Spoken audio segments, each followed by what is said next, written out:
Have Turkey and Syria ever gone to war before? In 1957, Turkey began mobilizing troops on its border with the Syrian Republic, but the source of this tension wasn't in Ankara or Damascus. It was in Moscow.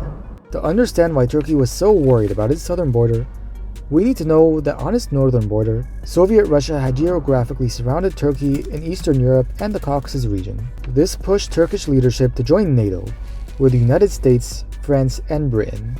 But Turkey's cooperation with these countries caused concern in Damascus, because the Syrian government at the time saw France and Britain as still being colonial powers, and saw that the United States was backing them. When Turkey joined NATO, the geopolitical situation in Syria became quite difficult. Many of Syria's neighbors at the time, such as the Kingdom of Iraq, the State of Israel, and now Turkey, were cooperating closely with the Americans, British, and the French, and Syria needed an ally in the region. Luckily for the government in Damascus, Russia was also looking for friends in the Middle East, and Syria's non-alignment with the Americans gave the Kremlin an opportunity to build strategic relations in a strategic region. In this geopolitical context, Russia began to sell weapons to the Syrians through communist Czechoslovakia. But we forgot something important. The increase of Russian influence in Syria also meant increased Russian influence on Turkey's southern flank. As we've seen, the Russians were already on both the eastern and western sides of Turkey's borders. And now the south, if the Kremlin built a Russian military base in Syria, for example, and support a Syrian government aligned with Russia against the United States and its allies, including Turkey, then the geopolitical situation will become quite difficult for Turkey, and the possibility of a Russian attack on Turkey from three fronts wouldn't be impossible.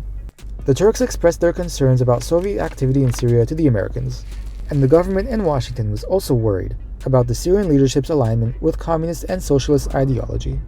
The strengthening of Soviet influence in the region south of Turkey led the government in Ankara to see a threat to Turkish national security, so it sent thousands of soldiers to its southern border. According to an analysis issued by the CIA, the Turks' goal was to alarm Turkey's allies, the Americans, the British, the French, and the rest of NATO members, about communism and the Soviet presence in Syria, and to put the Turkish armed forces in a strong position in case any conflict erupted. If the goal of Turkey's mobilization on the Syrian border was to put pressure on Soviet activities, the opposite happened. Russia threatened that if Turkey attacked Syria, that it would go to an unknown fate, and the Americans responded by saying that if the Soviet Union attacked Turkey, the United States would not confine itself to a purely defensive operation. So the situation was difficult for Turkey.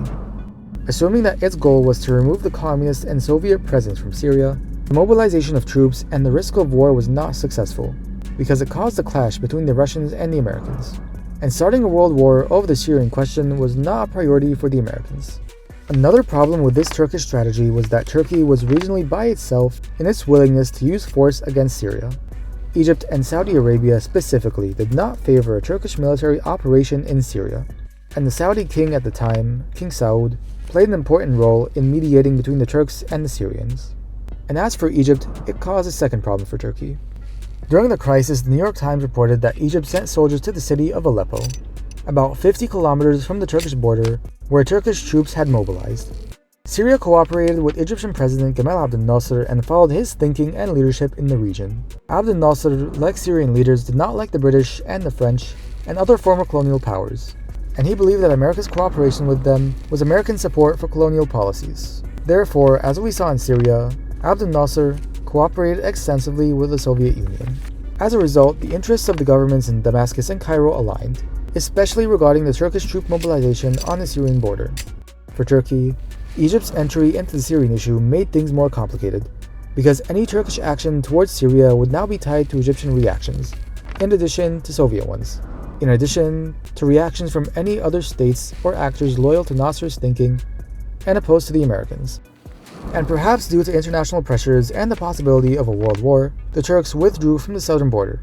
But relations between Ankara and Damascus remained cold, because both followed policies opposed to one another.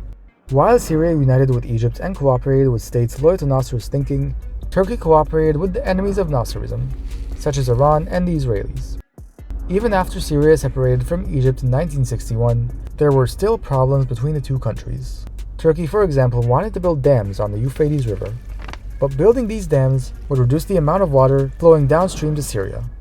In addition to that, Syria believed that the Iskandarun region or Hatay in Turkish, belonged to Syria, and that France had given this region to Turkey in the 1930s during the colonial era, and Turkey had recognized the State of Israel, which in the 1967 war occupied the Golan Heights in Syria.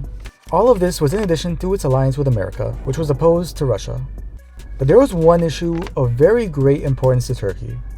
The Kurds make up about 15 to 20% of Turkey's total population, and they are distributed in the eastern regions next to the Soviet Union, Iran, Iraq, and Syria. There had always been tensions between the Turks and the Kurds, but in 1984, a Kurdish insurgency broke out against the Turkish authorities in these areas. So what does Syria have to do with this? Turkey accused the Syrian government of then-President Hafez al-Assad of supporting the Kurdistan Workers Party, or the PKK, the group that launched the insurgency, and also accused him of allowing the party's leader, Abdullah Öcalan, to take refuge in Syria. This issue was huge for Turkey, because Turkey considers the party a terrorist organization, so if the Syrian leadership was supporting this group, that would mean that it was supporting terrorism against the Turkish state. The government in Damascus denied supporting the PKK, but was willing to enter diplomatic discussions with its counterpart in Ankara. In 1987, the Turkish president at the time, Turgut Özal, went to meet Assad and asked him for Öcalan. But as we said, Assad denied his presence in the country. Analysts say the Syrian leadership used its relations with the PKK to put pressure on Turkey because of the dams being built on the Euphrates.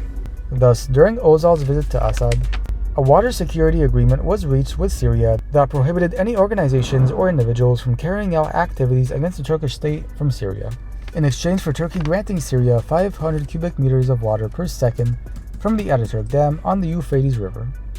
But the tensions did not end, and the Kurdish insurgency continued and Turkish accusations against Syria persisted.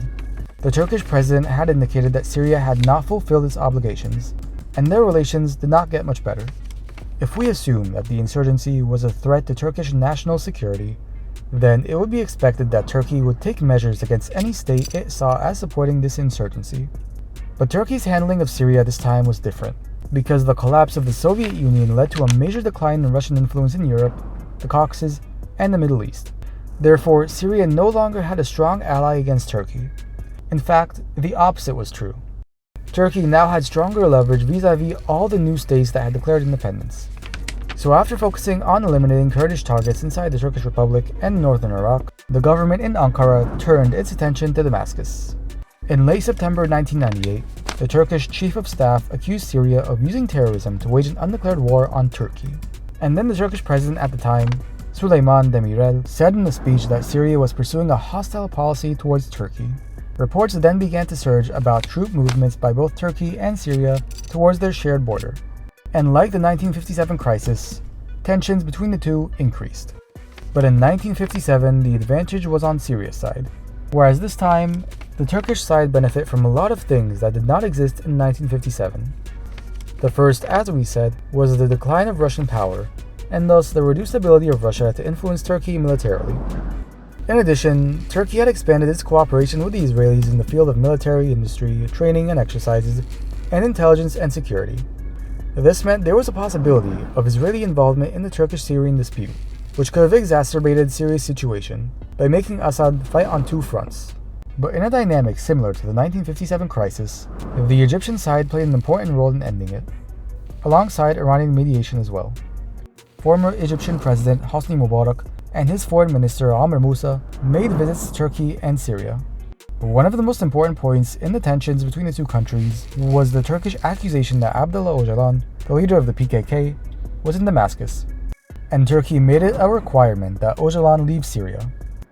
According to former Egyptian Foreign Minister Amr Moussa, Turkish President Demirel told Mubarak that the Turks knew where Öcalan's address was, and Mubarak then relayed this to Assad, which played a major role in ending the crisis between Syria and Turkey. The crisis ended with the signing of the 1998 Adana agreements, through which Syria confirmed that Öcalan was not in the country, that the PKK would not be allowed to exist in Syria, and that Syria would also not allow the PKK to conduct activities within the country. This crisis ended, but both Syria and Turkey were entering new historical phases in their politics. In Damascus, Hafez al-Assad died in the year 2000 after 29 years of power, and his son Bashar al-Assad assumed the presidency. In Ankara, a man named Recep Tayyip Erdogan won the elections, Both were ready to play a different role towards one another, but like many relationships in the world, their relationship did not remain well. In the next part, we'll see how the new geopolitical situation affected Turkey's behavior towards Syria, the complex relationship between Assad and Erdogan, and the third player from a country we already mentioned. In the meantime, if you want to know why Iran was a US ally during the Cold War, then click on this video. Thank you for watching.